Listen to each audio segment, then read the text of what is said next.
Selamat pagi, Assalamualaikum Pak Tri. Waalaikumsalam warahmatullahi wabarakatuh, Mbak Ulfa. Halo Pak Tri, sehat? Alhamdulillah sehat. Alhamdulillah sehat. Terima kasih sudah datang lagi ke studio Nabai Mulia. Siap. Dan pagi ini kita membahas tentang sadari dulu, lalu percaya diri. Iya. Jadi sadari dulu ini dari apa kalimatnya aja yang nomor satu, sadari dulu, baru percaya diri. Kalau saya sih ngertinya orang tuh percaya diri dulu karena tanpa sadar kita tuh udah menyadari dalam diri bahwa kalau misalnya kita kaya, kita pinter, kita ganteng, kita cantik, itu akan otomatis percaya diri. Nah, gimana Pak Tri? Apakah benar nih kalau dari pemahaman saya tentang itu? Monggo. Terima kasih Mbak Ulfa. Ya. Jadi sadari diri dulu sebelum kita itu percaya diri. Itu otomatis ketika orang itu menyadari dirinya itu siapa, ya. Kemudian ada hal-hal yang perlu kita sadari tentang kita, itu berarti mengenal tentang kita.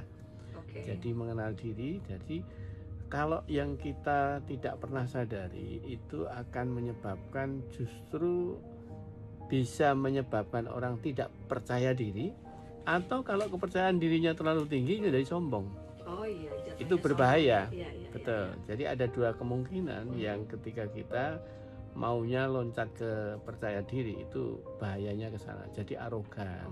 Jadi kalau orang belum sadar dulu ya. Ya, belum sadar diri.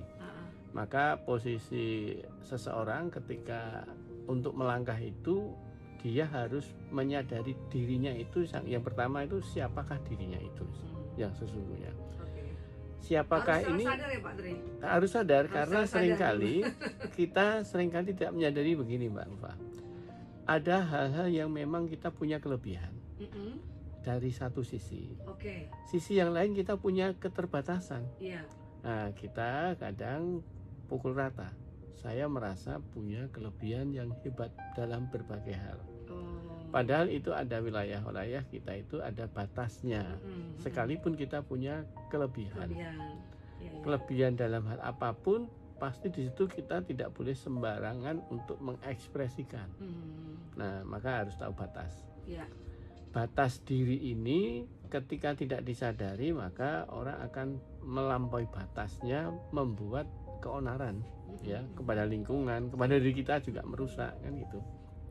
Nah, satu sisi yang lain, ketika dia juga tidak menyadari bahwa dia punya potensi yang bagus, ya, yang hebat, maka inferior yang terjadi, tidak percaya diri. Kenapa dia menjadi orang yang nggak berani melangkah, melihat sesuatu itu selalu pesimis, ya. Tidak pernah melihat ke depan tuh hal yang menggembirakan. Nah, terus yang perlu harus kita sadari pula bahwa ketika dia ada dalam dirinya yang kesendirian, dalam sendiri, kan kalau dia nggak pernah menyadari hati-hati ketika kita berada dalam situasi sendiri, maka sendiri itu akan ketika orang tidak menyadari hal yang namanya sendiri itu, orang akan semau sendiri melakukan hal yang menurut dia. Padahal kesendirian ini ada beberapa hal yang perlu kita perhatikan. Satu, kita harus berhati-hati dengan pikiran kita. Pikiran kita ini ada dua kemungkinan, Mbak. Pikiran yang baik dan pikiran yang buruk. Jadi ide-ide yang baik itu bisa muncul dalam kesendirian. Ada pula di dalam kesendirian justru muncul pikiran-pikiran jahat. Maka bisa berbahaya. Maka sadari, saya itu dalam kondisi di kesendirian harus tetap menyadari sesuatu untuk hal yang baik. Yang kedua, ketika orang ini sadar diri dalam kondisi dirinya ini berhadapan dengan siapa. Nah, dia sedang dengan orang lain. Maka harus hati-hati pada posisi ketika dia harus menjaga lidahnya. Jadi tidak sembarangan percaya diri, tapi ini saya harus menggunakan diksi apa terhadap orang yang mungkin beda jauh umur. Ada juga yang dalam posisinya ketika saya mengatakan, ya saya kalau ngomong apa adanya. Nah, ini kan nggak tahu batas juga. Ini saya harus berhadapan dengan jujur, anggapannya begitu Pak. Iya. Apa adanya jujur gitu. Apa adanya dan dianggapnya jujur. Padahal bisa jadi menyakitkan orang lain. Jadi apapun ketika kita nggak menyadari tentang diri kita, ini sedang dalam posisi seperti apa, dengan siapa, itu bahaya. Maka ketika kita orientasinya adalah sudah sadar diri, maka baru melangkah dengan percaya diri bahwa saya harus melakukan ini dan selalu kontrol pada dirinya. Nah, ini akan menyebabkan kita aman dan selamat di dalam berinteraksi, di dalam kepada diri kita sendiri. Begitu, Mbak Ulfa. Kalau cara kita untuk mengembangkan kesadaran diri kita tuh gimana, Pak Tri? Ya, maka pertama tadi dimulai dari bagaimana kita selalu open mind. Ya, open mind. Kadang ketika kita tidak bisa melihat kita itu karena kita merasa menggunakan persepsi kita semua. Jadi butuh masukan dari orang lain. Butuh. Jadi orang lain itu adalah bagian dari cermin untuk kita. Karena kita seringkali tidak pernah bisa melihat di dalam diri kita secara fair. Ya kan? Selalu menurut persepsi kan semuanya baik-baik saja. Sehingga ketika kita mau menyadari tentang saya ini bisa salah, itu kan karena orang lain yang bisa mengontrol, ngasih tahu. Atau misalnya saya ini seringkali bicara kok sukanya menyakitin orang, kan nggak terasa. Kalau udah biasa. Kalau udah biasa kan nggak terasa. Dan tidak peka terhadap di luar kita.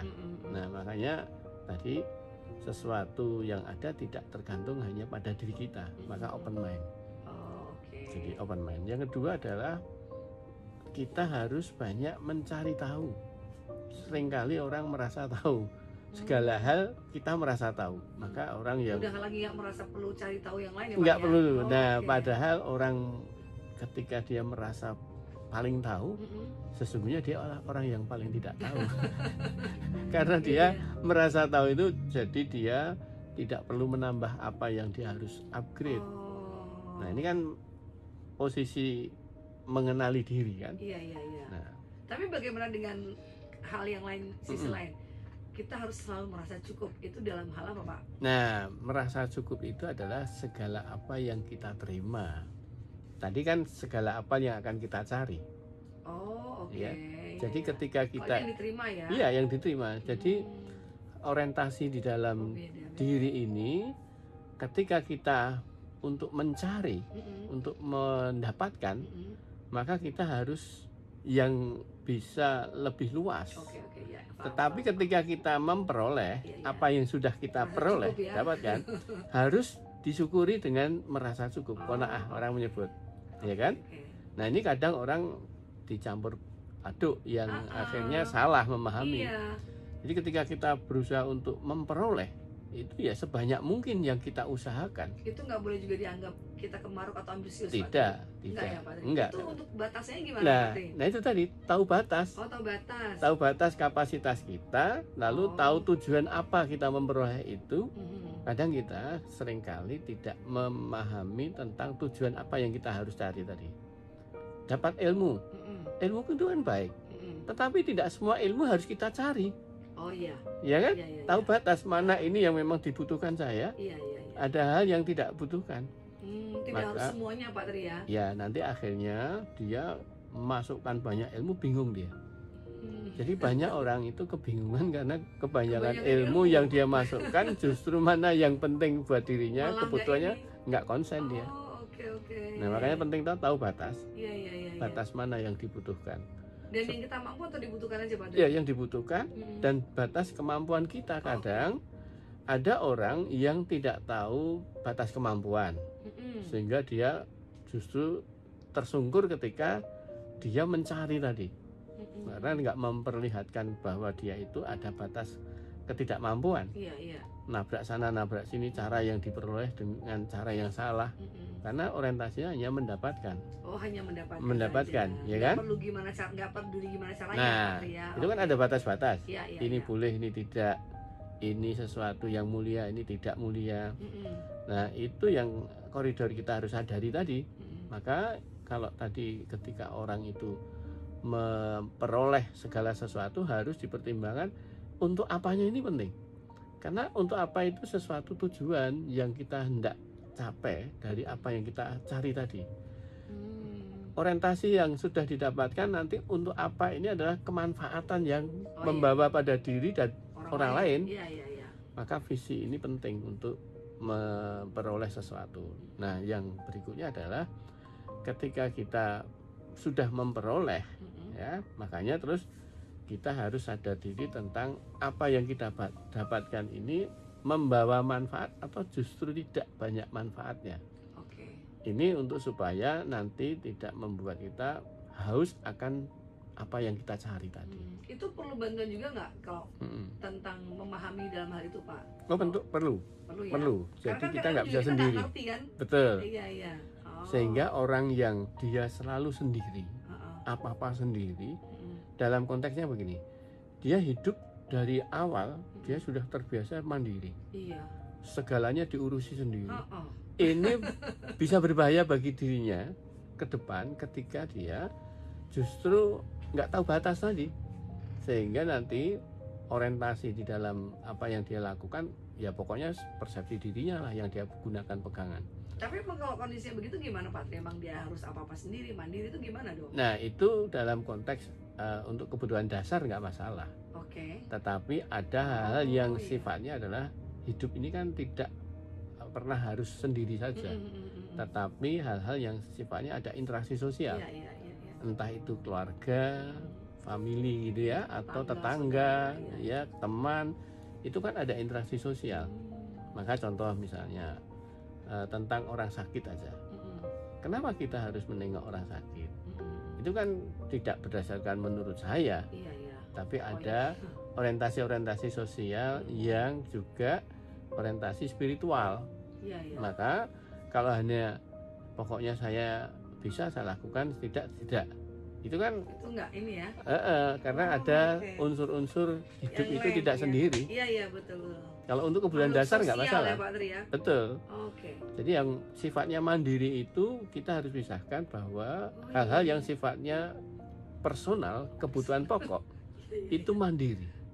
Harus bisa dimandirikan. Tetapi kehidupan yang sifatnya nggak boleh ya, bukan kebutuhan pokok, jangan karena itu bisa bahaya. Iya. Kadang-kadang orang tuh itu menilainya tuh mandiri tuh segalanya. Iya, ternyata benar juga ya, poinnya adalah ya kalau untuk primer pokok boleh, dasar tuh boleh ya. Betul. Misalnya contohnya dalam hal bekerja aja lah. Apa terus kemudian mandiri itu dalam konteksnya masih baik? Enggak, karena ada kerja itu adalah ada interaksi sosial, ada teamwork. Walaupun wira swasta sekalipun, itu tetap interaksi sosial, melibatkan orang lain. Nah itu harus ada tenggang, ada empati, ada rasa sosial lah, begitu. Baik, itu baru tentang kesadaran diri, belum lagi ke kepercayaan diri. Betul. Nanti saya juga pengen tanya nih, apa bedanya percaya diri sama narsisme? Nah. Kita akan bahas nanti ya. Iya.